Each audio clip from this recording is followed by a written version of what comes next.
Semoga tetap semangat, sehat, dan tentu saja siap untuk berpetualangan kita pada hari ini.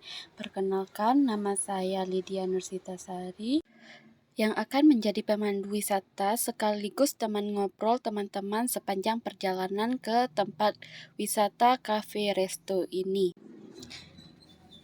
Yuk teman-teman, kita masuk untuk mengeksplor tempat wisata ini.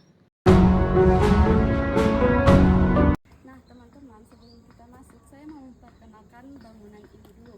Ini yang bernama Rangkiang Medil.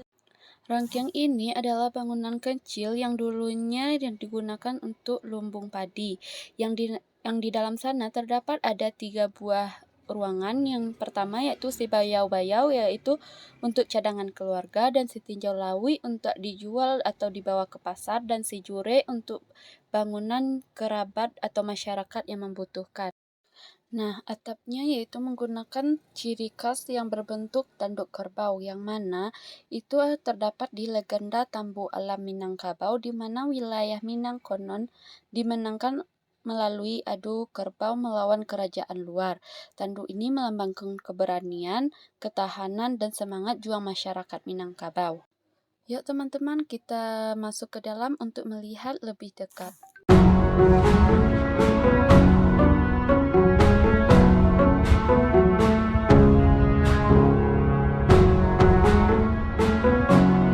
Nah, teman-teman bisa lihat nih bagaimana keunikan bangunannya, ditambah lagi keasrian alamnya. Nah, teman-teman, di belakang kita juga terdapat sebuah rumah gadang dan ada juga balerong. Jumlah gonjong rumah gadang memiliki makna tersendiri, yang mana kalau gonjongnya 4 atau 2 pasang berupa sebuah rumah kecil yang biasa dihuni keluarga. Jika gonjongnya 6 atau 3 pasang menandakan untuk rumah suku kecil atau keluarga luas dengan sedikit anggota. Dan 8 gonjong atau 4 pasang cukup menandakan rumah ini beberapa garis keturunan atau kaum dalam satu suku. Dan jika 11-12 gonjong, biasanya rumah gadang ini milik suku yang berpengaruh, menunjukkan banyak ruang tidur dan perempuan sebagai pewaris. Dan 14 gonjong digunakan milik kaum adat atau bahkan kerajaan seperti Istana Pagaruyuan.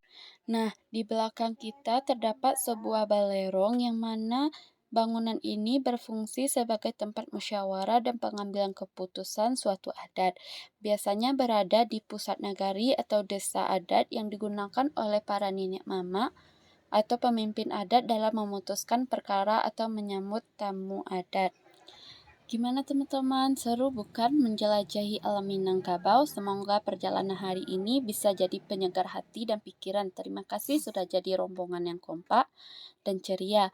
Semoga kita bisa bertemu lagi dari perjalanan berikutnya. Sampai jumpa, tetap jaga kesehatan, dan ingat hidup itu indah, apalagi kalau jalan-jalan. See you next video.